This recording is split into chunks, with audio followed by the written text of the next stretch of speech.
sua ajuda para fazer esse conteúdo furar a bolha e chegar para quem não pensa como a gente. Por isso, eu te peço duas coisas. Primeira, pause esse vídeo e compartilhe.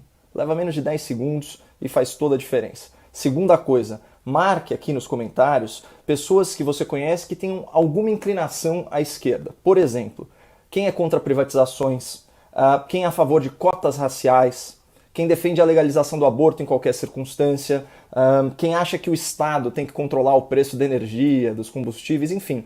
Marque alguém simpático, alguma pauta associada à esquerda, seja ela qual for. O nosso objetivo, juntando Instagram, YouTube, Facebook, é somar 30 mil comentários. Portanto, você que costuma me apoiar com um emoji ou com uma palavra de incentivo, dessa vez, por favor, marque alguém no seu comentário. Bom, esse vídeo tem como base uma entrevista concedida ao UOL pelo ex-deputado, ex-prefeito, ex-governador, ex-ministro, mas sempre candidato à presidência, Ciro Gomes. Com todos os seus defeitos e os seus predicados, ele tem a preferência aí de uns 10% do eleitorado e é hoje a segunda maior liderança da esquerda brasileira. O Ciro só fica atrás mesmo do Lula, nosso ex-presidente e ex-condenado que voltou a ser elegível graças à caneta amiga do Supremo. Essa hierarquia também se confirma na internet. Segundo o Índice de Popularidade Digital, publicado ano passado pelo Globo, Lula ocupa o 5º lugar no ranking e Ciro o 9º lugar. E olha eu aí na 6ª posição, logo atrás do ex-corrupto. Mas sem maiores delongas, vamos ao primeiro trecho da entrevista. É razoável que a saída para o Brasil seja voltar o lulopetismo ao poder? É isto, a volta ao passado de quem tendo tido a oportunidade de ouro de governar com 14 anos, com popularidade que alcançou 86%, não ter promovido uma única mudança institucional na vida brasileira. Eu brinco, mas está virando tragédia, que a única mudança institucional que valeu para todo mundo no Brasil durante os 14 anos de poder do PT foi a tomada de Três Pinos. Realmente é uma mudança e tanto. Mas agora falando sério, quando o Ciro diz que o Lula perdeu uma oportunidade de ouro, não é exagero. O Partido dos Trabalhadores governou durante um ciclo virtuoso de crescimento da economia mundial, quando o bônus demográfico favoreceu a população economicamente ativa no Brasil, que coincidiu com a explosão das commodities no mercado internacional e com a descoberta do pré-sal.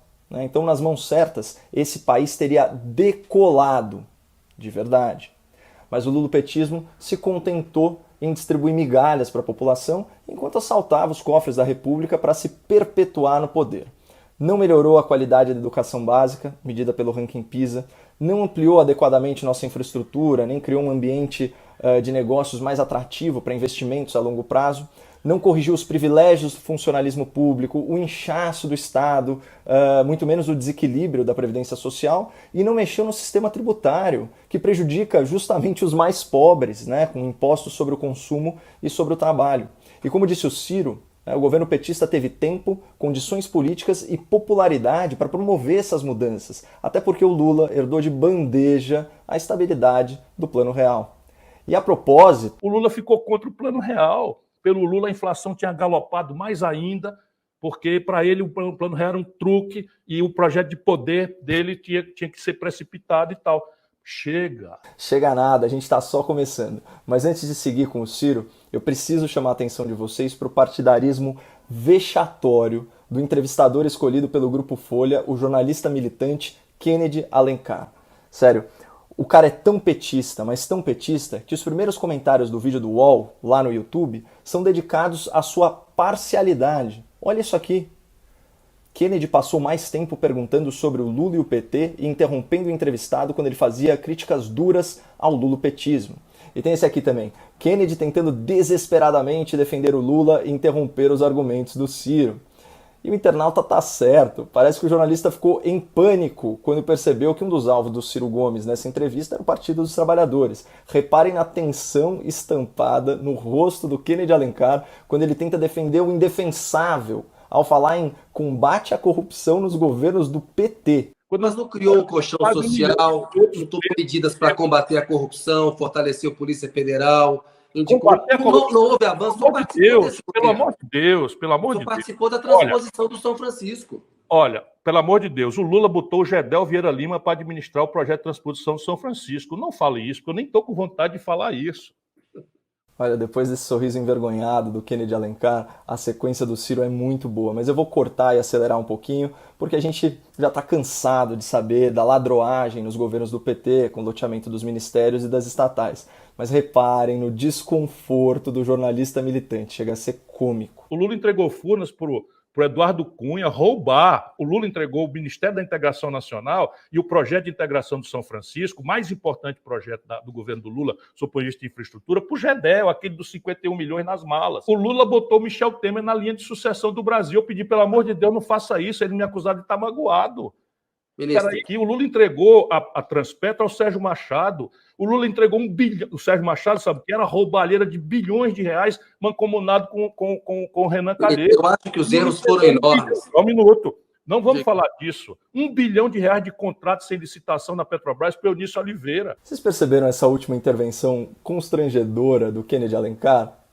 Ah, eu concordo que os erros foram enormes. O nome disso não é erro, né, Kennedy? O que o Ciro descreve aqui são crimes bilionários arquitetados, viabilizados pelo governo do seu corrupto de estimação. Ou melhor, ex-corrupto, né, graças ao STF. De qualquer forma, seria melhor o Kennedy segurar um pouco a militância durante o expediente, porque até a audiência da Folha está reclamando nos comentários.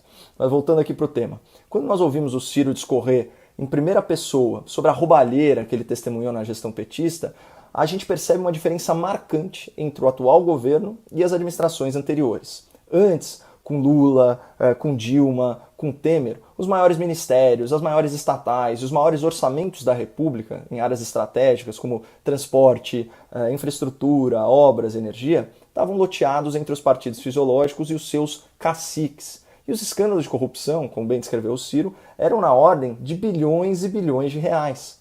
Mas hoje em dia, a julgar pelo noticiário especializado, aparentemente essa prática criminosa foi interrompida. Para pensar, quando foi a última vez que você ouviu falar de corrupção em escala nas empresas estatais? Quando foi a última vez que você viu no jornal algum contrato bilionário do governo federal com evidências de superfaturamento? Qual ministro desse governo foi afastado por suspeita de envolvimento em desvios de verba pública no exercício do cargo? E falando nisso, quem foi que meteu a mão no dinheiro do povo durante a pandemia? Foi o governo federal ou foram os governadores e prefeitos do Covidão? Então, ficam esses questionamentos para nossa reflexão. Mas vamos seguir em frente, porque o lulopetismo não é manchado só pela corrupção. O PT também conduziu o país para a maior recessão econômica da sua história e para uma década perdida. É ou não é, Ciro? E o Brasil era a 9ª economia do mundo e empobreceu para a 12ª economia do mundo. Nenhum petista pode falar isso, sabe por quê? Porque a Dilma pegou o Brasil com a 6ª economia do mundo e entregou em 9ª. Nós estamos falando da desvalorização do câmbio, o Bolsonaro pegou o real a 3,70 e está com 5,74 no momento em que eu lhe falo. Né? A Dilma pegou a 1,75 e entregou com 4. A Dilma quebrou o Brasil. O Bolsonaro derrubou agora, com o pretexto da pandemia, 4,1% o PIB brasileiro. A Dilma pegou 2 anos. 2 anos, derrubou 3,5% no ano e 3,2% no outro ano. A Dilma pegou desemprego em 7 milhões, 8 milhões de pessoas, levou para 12 milhões de pessoas. Será que as pessoas são idiotas? Será que o povo brasileiro é imbecil? Deixa eu dizer para você, nós estamos completando a pior década em 120 anos. Antes da pandemia. Antes da pandemia, o Brasil completou a pior década em matéria de economia, emprego, salário, renda, aposentadoria, né, investimento, infraestrutura, saúde, educação. A pior década, 10 anos, em 120 anos de história. Bom, respondendo à pergunta do Ciro, não. As pessoas não são idiotas, o povo brasileiro não é imbecil e a população tem memória. Mas caso ela fraqueje, a gente está aqui para lembrar e para comparar. Nos últimos 3 anos do PT no poder, sem pandemia nem crise internacional, esse foi o saldo de empregos com carteira assinada no Brasil. 2014, 396 mil empregos criados. 2015, 1.542.000 empregos extintos. E 2016, mais 1.321.000 empregos formais eliminados. Agora vamos ver os números dos 3 primeiros anos do governo Bolsonaro na criação de empregos com carteira assinada. Tá? Começando por 2019. 644 mil empregos formais criados. E queda do índice de desemprego segundo o IBGE.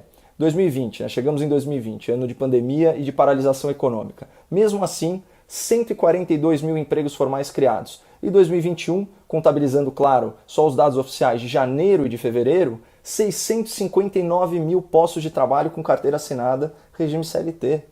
Ou seja, enquanto o governo Bolsonaro, no meio de uma crise sanitária e econômica de proporções globais, já acumula aí um saldo positivo de mais de 1.446.000 empregos formais registrados, o governo lulopetista praticou um verdadeiro genocídio das carteiras de trabalho, né? Eliminou aí do mercado mais de 2.467.000 vagas de emprego.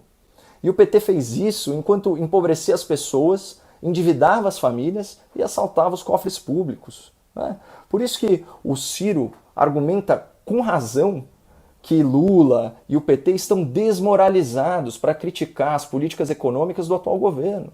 Porque os resultados de Paulo Guedes e Bolsonaro em termos de emprego, de juros e até de inflação são muito melhores que os do lulopetismo.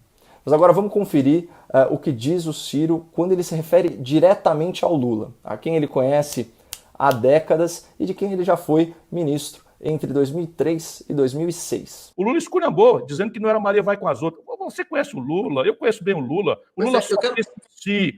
O Brasil, depois de si, só pensa no PT. Depois de pensar em si e só pensar no PT, o Brasil vem em 15º lugar nas preocupações do Lula. Para a gente encerrar esse capítulo Lula, porque tem outras coisas para a gente falar na entrevista. Você que está me perguntando. Mas é importante. Meu Deus, que vergonha alheia desse jornalista. Vamos continuar. No fim, eu disse para ele, Lula, não é possível. Você não pode transformar a vida brasileira, sabe, num ato de vingança pessoal.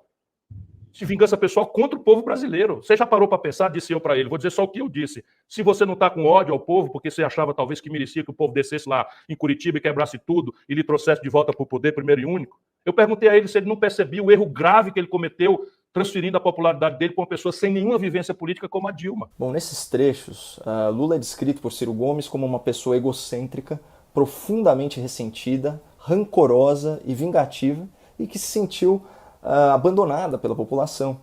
E faz sentido, porque o Lula não voltou ao jogo político absolvido pela justiça ou carregado aí nos braços do povo. Nada disso. Ele se tornou elegível, favorecido por decisões controversas de ministros do STF, que em sua maioria foram indicados ao cargo por ele e pelo PT, né? Quer ver um outro ponto que também merece destaque nessa fala do Ciro? A responsabilização do Lula pela criação política da Dilma, uma figura incompetente, inexpressiva e manipulável, né? Colocada aí a serviço do projeto de poder do Partido dos Trabalhadores. Aliás, no próximo trecho que eu vou mostrar, fica clara a motivação por trás das tendências hegemônicas e autoritárias do PT. Porque se você olhar a plataforma digital do PT, os comportamentos do PT, a característica meio mafiosa do Lula de ficar calado ou dizer coisas diferentes e mandar toda a tropa dele atacar no particular, mostra o seguinte, o Lula não está nem um pingo preocupado com a sorte do Brasil. O Lula está preocupado em que o PT fique fora e não eleja os 50 deputados e não bote a mão nos milhões de reais do fundo partidário. E agora introduzir outra tragédia, o financiamento público de campanhas, tomada a distribuição do dinheiro pelas cabeças de deputado federal. Aí você entende por que o PT quer que o Brasil se lixe. O político mais esperto do Brasil, o político mais genial do Brasil é o Lula, está meio enferrujado, mas é o mais genial do Brasil. Pois bem, o Lula estava cansado de saber que o Haddad não ganhava a eleição de 18. Cansado de saber. O que ele fez? Vou me vingar do povo brasileiro, fazer o PT eleger 50 deputados e botar a mão em 500 milhões de reais. De fundo partidário e fundo eleitoral. Infelizmente, este é um novo critério. Aqui eu tenho só duas breves observações. Esses políticos hipócritas discursando que a prioridade na pandemia é salvar vidas e proteger a renda dos vulneráveis não abriram mão de 1 centavo, né, desses bilhões de reais do fundo partidário e do fundão eleitoral em 2020. E ao contrário do que possa parecer, o Ciro Gomes não é contra financiamento público de campanha, coisa nenhuma. Na verdade, o que incomoda o Ciro é que a distribuição dessa verba bilionária é feita conforme o tamanho da bancada de cada partido na Câmara. E o PDT tem só 28 deputados federais eleitos contra 56 do PT. Provavelmente o Ciro adoraria abocanhar mais dinheiro público para sua própria candidatura e para as campanhas dos seus correligionários. E aqui uma última consideração fundamental. Apesar de eu concordar bastante com o Ciro Gomes nas suas críticas ao lulopetismo, o fato é que a relação dele com o Lula e com o PT é um pouco bipolar, né, na ausência de uma expressão melhor. Tanto que semana passada a manchete dos jornais era essa aqui. PDT de Ciro contrata João Santana como marqueteiro. Santana foi o responsável pelas campanhas vitoriosas de reeleição de Lula em 2006 e de Dilma Rousseff em 2010 e em 2014. O acordo reforça a certeza de que Ciro Gomes vai disputar novamente a eleição em 2022. Pessoal, esse João Santana é aquele mesmo marqueteiro que foi condenado na Lava Jato por lavagem de dinheiro e que recentemente declarou que Lula tem o melhor perfil para se candidatar a vice-presidente. Ou seja, é possível que num futuro muito próximo Ciro Gomes tenha que engolir a seco tudo o que disse sobre o lulopetismo e adaptar a sua narrativa às conveniências do momento, como todo político faz. Bom, se você gostou desse vídeo, não esqueça de compartilhar e de marcar uma pessoa querida que se identifique com as pautas da esquerda. Muito obrigado por assistirem até o final. Não percam